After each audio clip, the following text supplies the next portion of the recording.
오늘 본문 말씀은 우리에게 말씀이 어떤 것인가, 그래서 그 말씀이 무엇이고 말씀에 대한 태도에 대해서 가르쳐 주고 있습니다. 왜냐? 그 말씀에 대한 바른 태도는, 반응은 신앙과 연관되어지기 때문에 그렇다라는 사실입니다. 말씀에 대한 바른 태도는 바른 신앙으로 연결되어진다라는 사실입니다. 그러니까 말씀에 대해서 잘못 알고 말씀을 모르게 되면 바른 신앙을 가질 수가 없다라는 거예요. 왜냐하면 신앙이라는 것은 주관적인 것보다도 객관적인 사실에 입각해서 그 객관적 사실에 대한 바른 반응을 할 때 그의 신앙이 참된 신앙이 될 수가 있다라는 것입니다. 오늘 사실 쓴 본문의 배경에 대해서는 그 당시에 많은 사람들 중에서 특별히 자기 나름대로 하나님의 말씀을 변질시키려고 했던 그러한 거짓 교사들이 그 당시에 있었습니다. 그래서 그 거짓 교사들이 이 사람들의 신앙을 변질시키기 위해서 어떤 공작을 하냐 하면 하나님의 말씀에 대해서 잘못 알게 만듭니다. 하나님의 말씀을 제대로 이해하지 못하게 하는 것이 거짓 교사들의 책무예요. 그래서 그 거짓 교사들에 의해서 그 하나님의 말씀을 잘못 해석하고 잘못 이해하게 될 때 사람들이 바른 신앙에서 이탈하게 된다라는 사실입니다. 여러분, 그런 측면에서 교리는 굉장히 중요한 거예요. 바른 교리의 그 중요성에 대해서는 너무나도 잘 알고 있어요. 그런 측면에서 우리가 다시 한번 생각해 봐야 돼요. 이 오늘 본문 말씀에 대한 진리에 대한 우리의 태도가 어떤 것인가.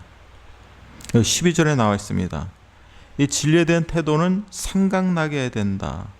12절, 그러므로 너희가 이것을 알고 이미 있는 진리에 서 있으나, 이 베드로 이 사도가 쓰는 이 지역의 사람들이 이미 진리에 서 있다고 합니다. 이미 그들이 받은 이미 있는 진리에 서 있다라는 말은 그들의 믿음이 견고하고 확고하다는 거예요. 말씀으로 인해서, 진리의 말씀으로 인해서 이미 그들이 그 진리 가운데 진리 위에 서 있다라는 것입니다. 여러분, 굉장히 중요한 거예요. 우리의 신앙, 우리의 바른 신앙이 서 있는 것은 우리의 개인적인 주관적인 느낌, 체험이 아닙니다. 말씀에 의해서 말씀으로부터 우리가 받은 그런 온전한 은혜를 제가 여기서 체험이라는 것이 아닙니다. 말씀을 우리가 읽고 열심히 기도 생활하면은 하나님이 주시는 은혜가 있어요. 그러니까 그런 걸 말하는 것이 아니라 여기서 말하는 것은 오직 우리를 바른 믿음으로 세우는 것은 진리 말씀이다라는 사실입니다. 그러니까 진리가 그만큼 중요합니다. 그래서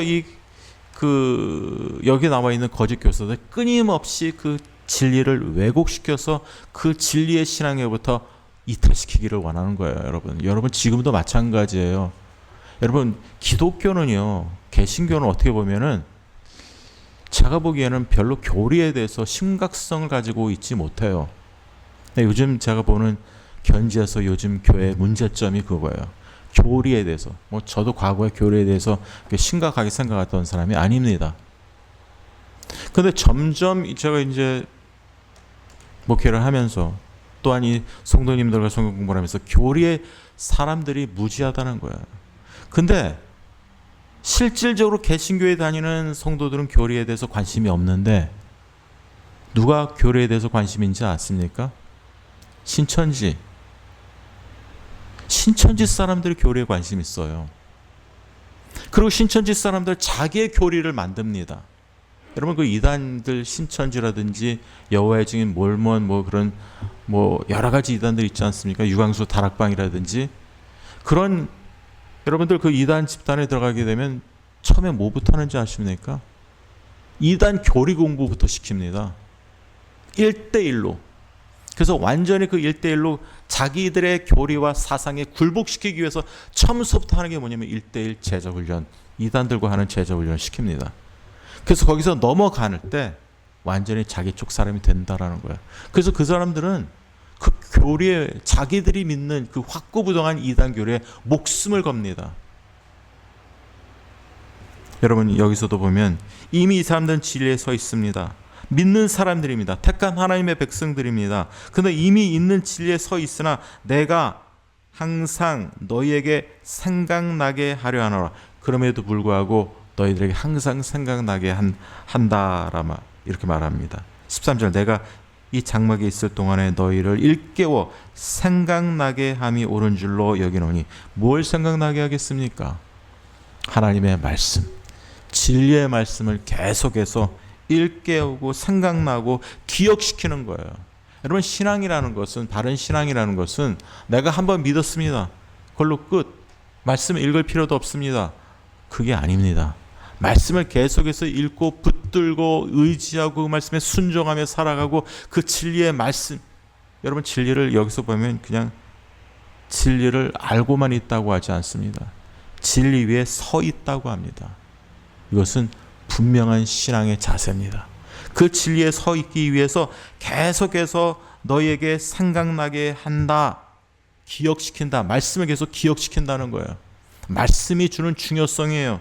그래서 말씀을 일깨워 생각나게 함이 옳은 줄로 안다 라고 하면서 또 이렇게 말합니다. 15절이죠. 내가 함께 너희로 하여금 내가 떠난 후에라도, 베드로 사도가 자기가 이제 얼마 안 있으면 죽을 거라는 것을, 자기 죽음의 때를 임박했다라는 것을 알고 있는 거예요. 그래서 13절에 내가 이 장막에 있을 동안에, 자기가 살아있을 동안에 이걸 말하고 있죠. 너희를 일깨워 생각나게 하겠다라는 말입니다. 그리고 15절을 또 내가 떠난 후에라도 어느 때나 이런 것을 생각나게 하려 하나. 여기서 이런 것이 무엇입니까? 하나님의 말씀입니다. 하나님의 말씀을 생각나게 한다는 거죠. 진리의 말씀을 생각나고 기억시킨다는 거예요. 하나님의 말씀을 여러분들이 기억하셔야 돼요. 늘 하나님의 말씀이 여러분들에게 기억나고 생각나게 해서 그 말씀을 기억하면서 살아가는 삶은 단순히 하나님의 말씀을 그냥 읽고 아는 정도가 아닙니다. 하나님의 말씀이 내 삶 속에서 계속 기억나고 리마인드하고 리멤버되고 그 기억시키는 작용은 그 사람이 구원받은 사람이 그 말씀으로 인해서 살아가는 그런 은혜의 역사입니다. 하나님의 말씀은 영적인 음식이라고 하지 않습니까? 그 말씀으로 우리가 살아가는 거예요. 그 말씀으로 우리가 변화되고 우리가 성화되고 그 말씀 의지하며 살아가는 것이 신앙생활이에요. 여러분 우리 성도님들은 뭘 의지하세요? 말씀을 의지하세요? 여러분들 자신을 의지하십니까? 여러분이 가진 것을 의지하십니까? 여러분이 많이 배운 것을 의지하십니까? 내가 소유한 것, 그런 것을 의지하는 것이 아닙니다. 우리의 삶 속에 우리를 항상 생각나게 하고 항상 우리를 기억시키게 하는 것은 하나님의 말씀입니다. 진리의 말씀이라는 거예요. 그래야만이 우리가 진리에 서서 경고의 흔들림 없이 우리가 믿음으로 살아갈 수 있는 줄로 믿습니다. 그것이 구원받은 자의 모습이에요. 근데 구원받은 사람은 이 진리가 우리에게 계속 생각나게 하고 기억해야 되는데, 이 작용을 시켜야 되는데 말씀에 대한 관심이 없어요. 여러분들이 하나님의 말씀에 대해서 관심이 없다면 다시 한번 생각해 봐야 돼요. 내가 제대로 믿고 있는가? 내가 하나님을 제대로 믿고 있는지를, 말씀에 대한 태도를 여러분들 보시면 알게 된다라는 사실입니다. 끊임없이 이것은 사도의 직무입니다. 내가 항상 너희에게 생각나게 하려니, 그도 또한 그 백성들로 하여금 하나님의 말씀을 생각나게 하려 하겠다라는 말이에요. 그리고 일깨워, 잠자고 있는 자를 일깨워 생각나게 함이 옳은 줄로 여기노니, 그 사역을 말씀을 통해서 하겠다라는 말씀입니다. 여러분들 이것이 우리가 하나님 앞에서 하나님의 말씀으로 끊임없이 하나님의 행하신 진리를 기억해야 될 줄 믿습니다. 진리가 뭔가요? 베드로 전서후서에서 나온 진리가 뭔가요? 막연하게 하나님 주신 진리입니까? 예수님의 죽으심과 부활로 인한 산소망, 그리고 그 예수 그리스도의 구속 사역을 우리가 믿고 믿음으로 회개하는 것, 그래서 의롭다 칭함을 받는다는 사실, 나의 의가 아닌 그리스도의 의요 그리스도의 순종으로 말미암아 우리가 의롭다함을 받은 자들이 여러분과 저입니다. 여러분, 이것이 진리입니다. 그래서 우리가 하늘 소망을 바라보면서 우리가 진리에 따라서 우리가 순종하며 성화되어 가는 삶이 진리의 삶이에요. 그러니까 진리는 우리에게 처음부터 어떻게 구원을 받았는지 그 구원에 대해서부터 설명하면서 어떻게 우리가 그리스도의 발자취를 따라 살아가야 되는 것을 설명하고 있는 것이 진리입니다. 진리는 막연한 것이 진리가 아니에요. 진리는 구체적입니다. 진리는 구원과 관련된 게 진리예요. 진리가 없으면 우리가 구원을 받을 수 없어요. 말씀이 없으면 우리는 구원받을 수 없습니다. 그래서 끊임없이 구약에서도 선지자를 통해서 하나님이 선지자를 통해서 선지자를 보내신 이유가 뭡니까? 뭐죠? 하나님의 말씀을, 하나님의 뜻을 그들에게 들려줌으로 인해서 그들이 그 말씀에 따라서 반응하라고, 회개하라고. 우리가 새벽기도 때 예레미야를 보지 않습니까? 예레미야에서 가르쳐주는 게 뭐예요? 이스라엘 백성들 하나님의 길을 떠났습니다. 샘의 근원 되신 하나님을 저버리고 자기 마음대로 살아갑니다. 하나님을 떠난 자들입니다. 아무런 소망이 없는 자들입니다. 그럼에도 불구하고 하나님은 예레미야를 통해서 끊임없이 계속해서 말씀을 들려줍니다. 반응하라고. 어떤 반응이죠? 회개하라고, repent하라고, 회개하라고 계속해서 말씀을 들려주십니다. 잘못 가고 있는 자들, 바로 하나님은 말씀을 통해서 그들을 온전히 세워주시고 그들로 하여금 온전히 책망받아서 하나님의 뜻대로 믿음으로 반응하며 하나님 앞에 나오기를 원하십니다. 그래서 모든 성경은 하나님의 감동으로 된 것으로 교훈과 책망과 바르게 함과 의로 교육하게 유익하니, 그러니까 예레미야를 통해서 주시는 그 말씀을 통해서 그들은 교훈을 받아야 돼요. 책망을 받아야 돼요. 내가 잘못 살고 있구나, 바르게 하고 의로 교육하기에 유익해서 어떻게 해요? 하나님의 사람으로 온전하여 모든 선한 일을 행할 능력을 갖추게 하려 함이라. 여러분 잘 아시는 디모데후서 3장 16절 17절 말씀입니다. 그렇게 하나님의 말씀으로 책망받고 바르게 함을 돼야지 하나님의 사람으로서 온전해지는 거지, 그냥 온전해지는 게 아니에요. 어려서부터 교회 생활을 했다고, 교회 출석했다고 온전해지는 것이 아닙니다. 신앙생활의 연조가 깊다고 온전해지는 것이 아니에요. 그러기를 바라겠죠. 그렇지만 성경은 그렇게 설명하고 있지 않다라는 사실입니다. 자, 그게 말씀의 중요성을 우리에게 그렇게 가르쳐주고 있어요. 그리고 두 번째로 우리가 생각해 봐야 될 것은 이 신앙이라는 것은 말씀에 대한 바른 태도인데, 그 말씀이 우리에게 가르쳐주는 것은 우리의 신앙, 우리의 믿음은 역사적 객관적인 사실에 근거하고 있다는 거예요. 그러니까 실질적으로 있었던 역사적인 사실에 근거해서 우리가 예수님을 믿는 거예요. 하나님을 믿는 거예요. 없는 사건을, 사람들이 꾸며낸 사건을 만들어내서 이것이 신앙이다라고 하는 것이 아닙니다. 자, 오늘 그런 의미에서 베드로 사도는 이렇게 말씀하고 있습니다. 16절, 우리 주 예수 그리스도의 능력과 강림하심을 너에게 알게 한 것이, 하나님의 그리스도의 능력과 강림하심이 뭘까요? 이 강림이라는 것은 예수님의 재림을 염두에 두고 있습니다. 근데 그리스도의 능력이라는 것은 예수님이 가지고 있는 신적인 권능, 능력을 말씀해 주고 있어요. 십자가 뒤에 연약해 보이지만 그분이 이 세상에서 순환받고 계셨지만 그분이 그리스도의 능력, 신적인 능력을 가지고 다시 재림해서 어떻게 하세요? 산자와 죽은 자 가운데 심판자로 오십니다. 그리고 죄인들을 형벌을 주시고, 그 다음에 예수님이 모든 것을 이제 판단하시고 심판하시는 심판자로 오셔요. 그리고 구세주로 오시는 거예요. 믿는 자는 구원을 주고, 그리고 새하늘과 새 땅에서 영원토록 살게 하게끔 하시는 이 모든 것을 하시는 분이 이제 다시 재림하시는 권능의 주님, 능력의 주님이 그 일을 오셔서 하실 것이라는 거예요. 그것이 바로 예수님의 능력이에요. 심판주로 오시는 그분의 능력. 그러니까 그분의 능력을 믿는다는 것은 결국 그분이 재림하셔서 오신다는 것을 믿는 거예요. 근데 그 당시의 사람들 여기서 보세요. 너에게 그리스도의 능력과 강림하심을 너에게 알게 한 것이 교모히 만든 이야기를 따른 것이 아니요. 그 중에 사람들이 교모히 예수님 강림하지 않아. 예수님 재림하지 않아. 이렇게 주장했던 사람들이 있었어요. 그러니까 예수님의 어떤 재림이라는 건 인간이 꾸며낸 신화다. 사람들이 만들어낸 이야기다. 그러니까 예수님이 재림하는 것을 믿지 말라 이렇게 말했던 사람들이 있다라는 것입니다. 교묘히 꾸며낸 만든 이야기를 하는 사람들이 있어서 그게 거짓 교사들이었다라는 사실입니다.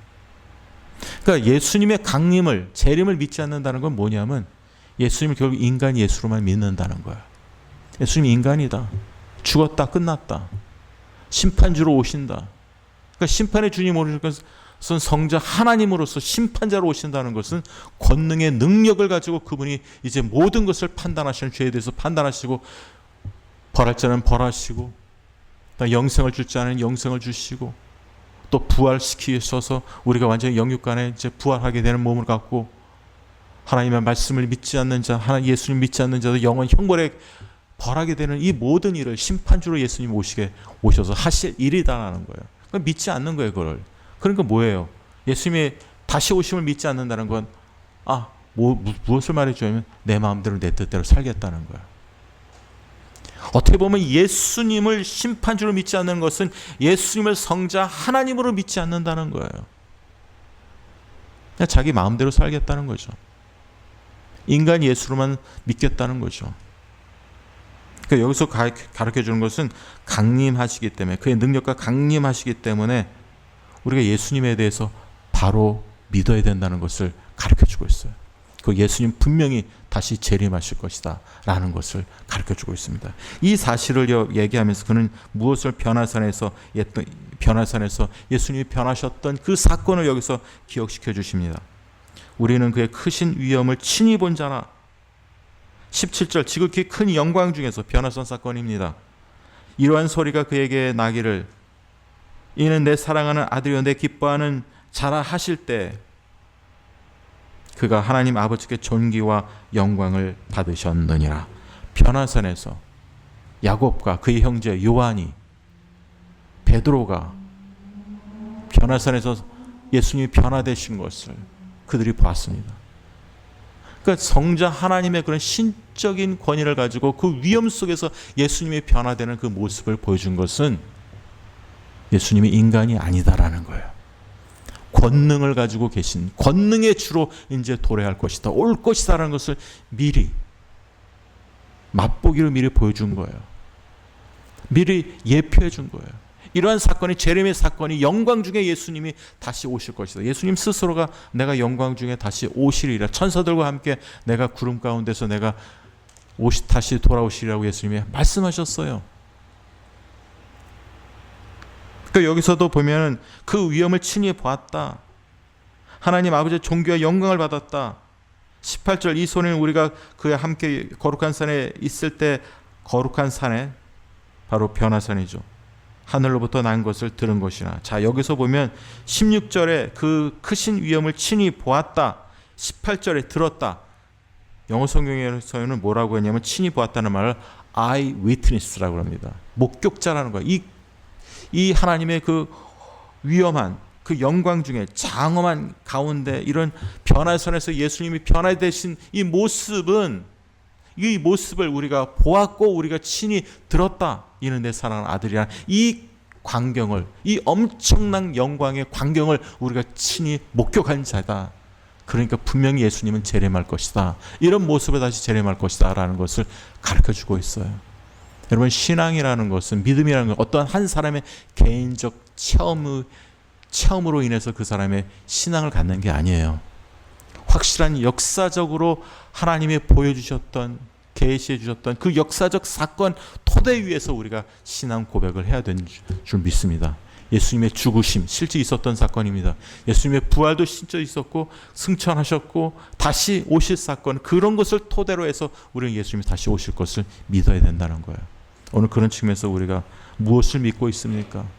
여러분들, 하나님 앞에서 정말 역사적인 실제로 예수님이 이 땅에 오셔서 우리를 구원해 주시기 위해서 행하신 그분의 이런 모든 것을 믿어야 돼요. 그래서 여기서 베드로가 실제로 이 사건이 변화선에서 예수님이 이렇게 변화되고 그 장엄한 가운데, 위험 가운데 예수님이 변화된 그 모습이 그냥 막연하게 한 사람의 체험이 아니라 우리 제자들 3명이 다 목도한, 우리가 눈으로 본 우리가 목격자다. 그러니까 그 영광 중에 변화되셨던 그 예수님이 다시 재림할 거야. 그분의 능력 가운데, 그분의 영광 가운데 다시 재림할 것이니까 이것은 사람들이 만들어놓은, 교묘히 만들어낸, 꾸며낸 신화나 그런 어떤 설이 아니라 분명히 하나님의 말씀이고 하나님께서 그 아들 다시 보내실 것이고 예수님이 다시 오실 것이다를 확실히 믿어야 된다라는 사실입니다. 이건 굉장히 놀라운 사건이죠. 그런데 이것보다 더 중요한 게 있습니다. 베드로 사도는 19절에 이렇게 말합니다. 또 우리에게는 더 확실한 예언이 있어. 이 어두운 데를 비추는 등불과 같으니. 자, 아까 지는 실제적 역사적인 그런 사건이 있었습니다. 예수님 변화선상에서 변화됐습니다. 그것을 보고 그의 능력과 강림하실 것이라는 걸 미리 보여준 사건이다라고 그는 말하고 있습니다.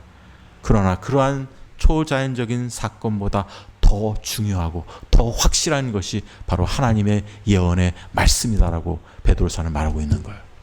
여러분, 그런 측면에서 우리가 하나님 앞에서, 이거는 역사적 사실이지만 그의 개인적인, 베드로 사도와 그 예수님의 제자 3명의 개인적인 개인적인 그들의 체험도 됩니다. 그러나 그런 체험이나 그런 것보다도 더 중요한 것이 예언의 말씀이다라는 거예요. 그 체험은 우리가 받는 체험이랑 다른 게, 그 베드로가 한 체험은 그 체험뿐만 아니라 역사적 사실이기도 합니다. 실제 일어난 일이었기 때문에. 환상이 아니에요. 몽환 중에서 이렇게 이렇게 본 게 아닙니다. 실질적으로 거기서 변화산성에서 예수님이 변하셨고 하나님이 성부 하나님의 아들에게 이르는데 사랑하는 아들이라고 들려온 실질한 팩트요, 사실입니다. 사실이며 그가 체험한 체험이죠. 베드로가 체험한 체험입니다. 그럼에도 불구하고 그가 말하고 있는 것은 그것보다도, 그가 체험한 그 사실보다도 더 중요한 것은 확실한 하나님의 말씀을 의지하고 살아가는 것이 더 중요하다. 이렇게 말하고 있어요. 그래서 자, 19절 보겠습니다. 또 우리에게는 더 확실한 예언이 있어. 이거 어두운 데를 비추는 등불과 같다. 여러분, 예언의 말씀이 어떤 역할을 하냐면 어두운 데를 비추는 등불이라고 합니다. 어둠이 상징하는 게 뭘까요? 어둠, 다크니스가 상징하는 것은 죄입니다. 무지함입니다.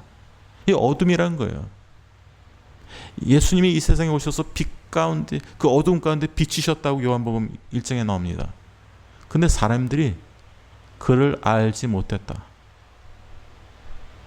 Even though he was in the world did not recognize him. 이 세상이 그를 알지를 못했다. 인정하지 않았다. recognize 하지 못했다라고 말하고 있습니다. 왜냐하면 그들이 어둠 가운데 있었기 때문에, 어두운 데 있었기 때문에 무지하고, 그럼 죄악 가운데 있었기 때문에 빛 대신 예수님을 볼 수가 없었던 것이고 인정할 수가 없었던 거죠.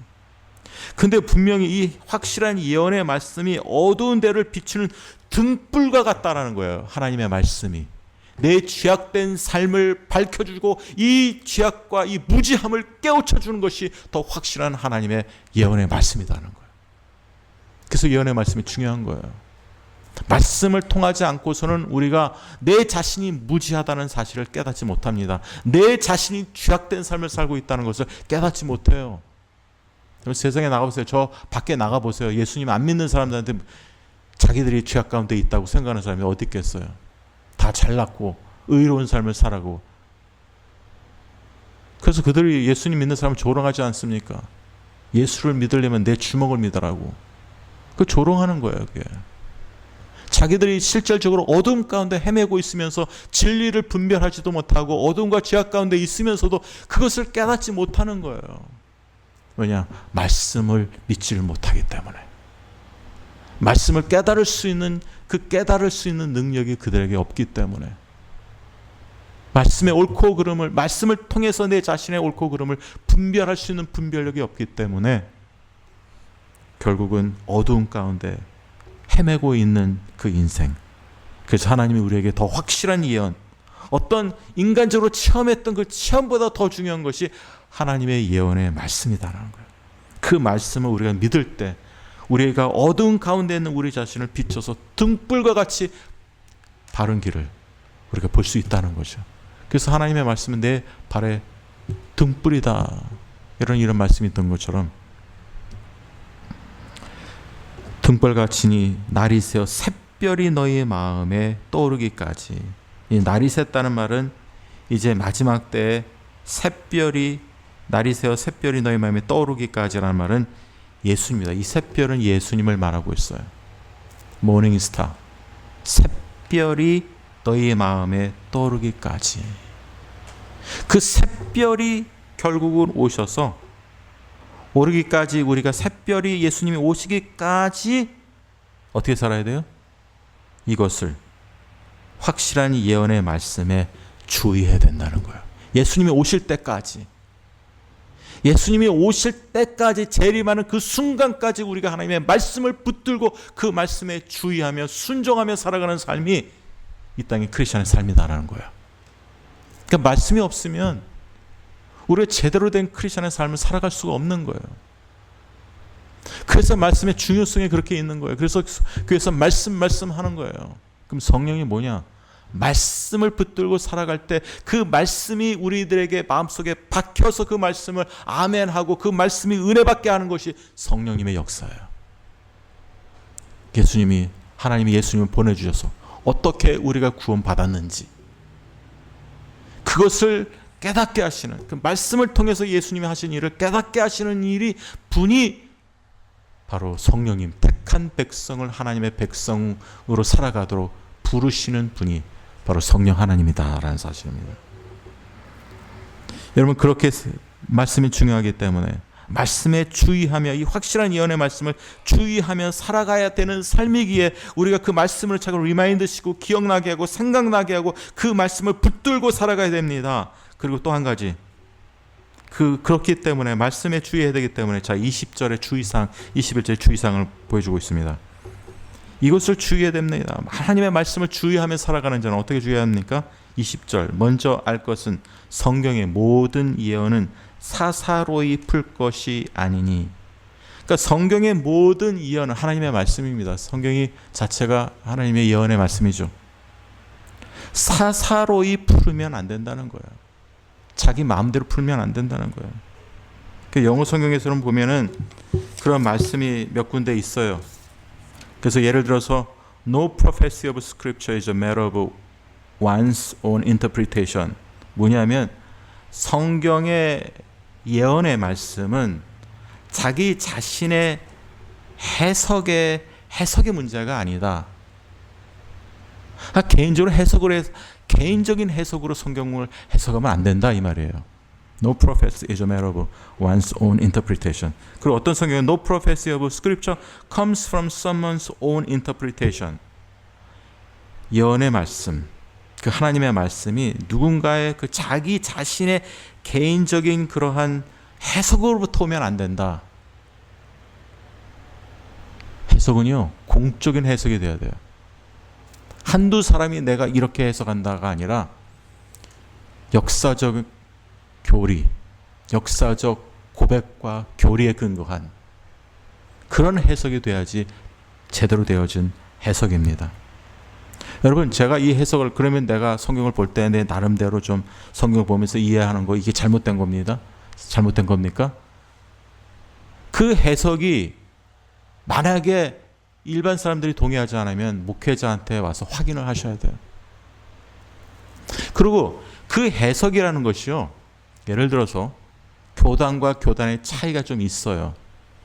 예를 들어서 감리교나 장로교가 어떤 점에 있어서 다르게 해석하는 부분이 있습니다.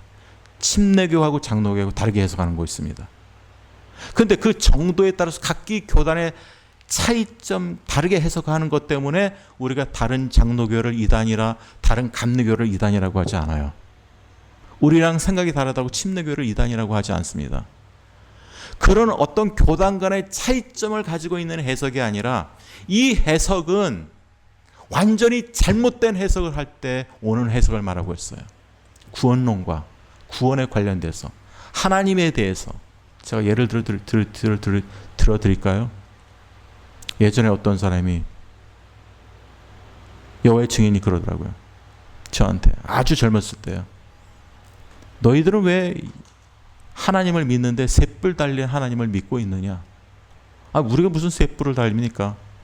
성부, 성자, 성령을 믿는 게 뿔이 3개 아니냐고. 세 하나님을 다른 세 하나님 뿔 달린 하나님을 믿는 게 아니야. 그게 그거지. 뭐 한 하나님을 믿습니다. 하나님인데 뿔이 3개지. 성부, 성자, 성령. 이렇게 주장하는 거예요. 그러니까 자기는 삼위일체 하나님을 믿지 않는다는 거죠. 그리고 하나님을 믿는다고 하면서 그 하나님이 구약의 하나님이 신약의 예수님이다. 여러분 이게 양태론입니다. 이단입니다. 이거. 또 다른 거 얘기해 줄까요? 예수님을 믿는데 예수님을 믿어요. 근데 잘못했어요. 근데 자기 회개 안 해도 된다는 거예요. 예수님이 첫 번째 십자가에 못 박혀 우리 위해서 죽으셨기 때문에 회개하지 않아도 된다는 거예요. 한번 믿고 깨닫고 회개했으면 되지 그 다음에 회개할 필요가 없다는 거예요. 누가 주장하는지 아세요? 구원파가 주장하는 구원파 주장입니다. 구원파 교리입니다. 구원파들은요 회개 안 해요. 한번 딱 회개하고 난 다음에 그거 처음 예수님이 믿을 때 자기네들이 회개한대요. 그 회개 안 합니다. 회개를 거부해요. 이미 자기들은 성화가 다 됐다. 거룩한 존재들이다. 그런 측면에서 여러분 사사로이 성경을 해석하면 안 돼요. 그렇게 해석을 하게 되면 이단 교리를 따르는 거예요. 여러분 다락방 유광수도 마찬가지예요. 이 사람도 막 자기가 천사를 동원해가지고 막 부리고 우리가 하나님의 말씀에 순종하기보다는 마귀가 우리의 잘못된 결박을 다 풀어서 마귀가 다 모든 문제를 해결한다. 하나님의 말씀에 순종하고 회개하고 순종하고 성화되는 것이 아니라 마귀가 다 우리의 결박을 풀어달라고 했을 때 그 결박권이 마귀를 제어할 수 있는 마귀 결박권이 우리에게 있어서 우리가 승리하고 우리가 믿음을 가지고 살아갈 수 있다. 이런 엉뚱한 주장을 하고 있다는 거예요. 그렇기 때문에 성경 해석은 굉장히 중요한 겁니다. 잘못 깠다가다가는 여러분 이단 교리를 진짜 교리라고 생각할 수도 있어요. 그래서 제가 아까 처음에도 말씀하지만 신천지가 가장 애쓰는 게 뭐냐면 교리 공부에 신천지 교리 공부 한번 들어보시면요. 처음에 들어가면은 전혀 거부 반응이 없다고 합니다. 똑같다고 우리랑 똑같아요. 처음엔 아예 똑같이 한다고 합니다. 그 다음에 약간 이상한 걸 하나 넣어요. 9개 중에 하나 넣습니다.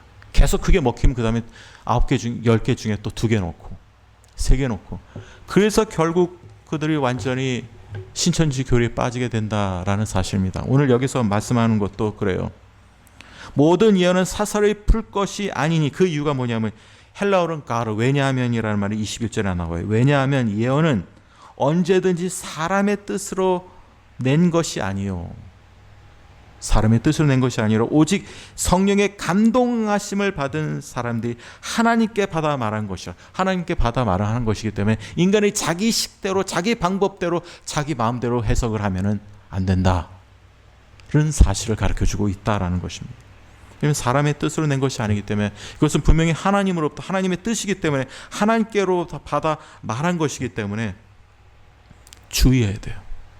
말씀에 대해서 주의하고 그 말씀을 우리가 제대로 믿고 따르고 있느냐를 여러분 생각하셔야 돼요. 왜 이 말씀 해석이 중요하냐? 제가 다시 베드로후서 할 때 말씀드리겠지만은 베드로후서 3장 16절에는 이렇게 말씀입니다. 왜 사사로이 말씀을 해석하지 말아야 되느냐?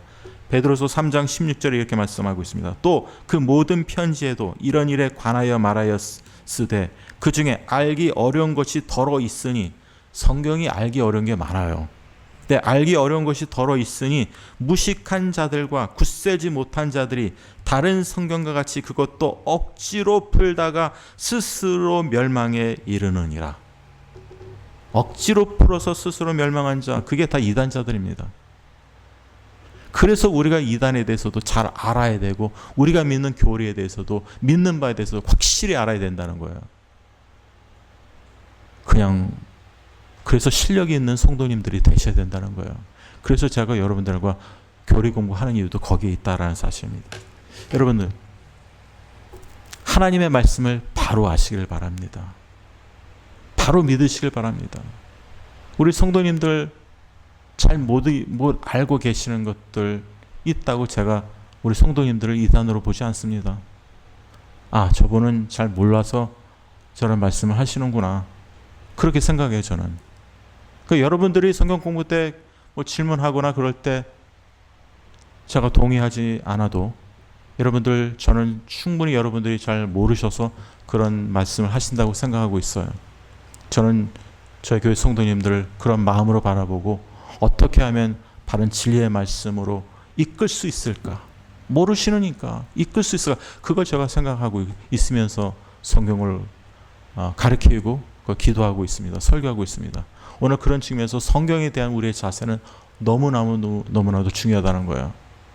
아까 처음부터 요약하겠습니다. 첫 번째, 하나님의 말씀을 생각나게 해야 된다. 진리에 서 있지만, 구원받았지만, 이건 구원받은 사람들에게 얘기하는 거예요. 구원받았지만, 진리의 말씀으로 구원을 받았지만, 진리에 계속 서서 신앙생활을 하기 위해서는 하나님의 말씀이 끊임없이 기억이 나고 생각나게 해야 된다는 거예요. 그게 말씀의 작용이요, 말씀의 능력이다. 말씀의 능력이라는 거예요. 그래서 그 말씀을 통해서 우리가 성화되는 삶, 구원받은 자의 온전한 삶, 아까 하나님의 말씀은 온전하게 한다고 했지 않습니까? 우리가 온전한 삶이 되는 거예요. 그래서 진리의 말씀을 붙들고 더 확실한 하나님의 예언의 말씀을 붙들고 살아갈 때 우리가 주님 안에서 사사로이 해석하는 것이 아니라 정말 액면 그대로 우리가 그 하나님의 말씀을 믿어서 진리의 말씀으로 자유함을 받고 구원받는 성도로 살아가시길 간절히 소원하고 축원합니다.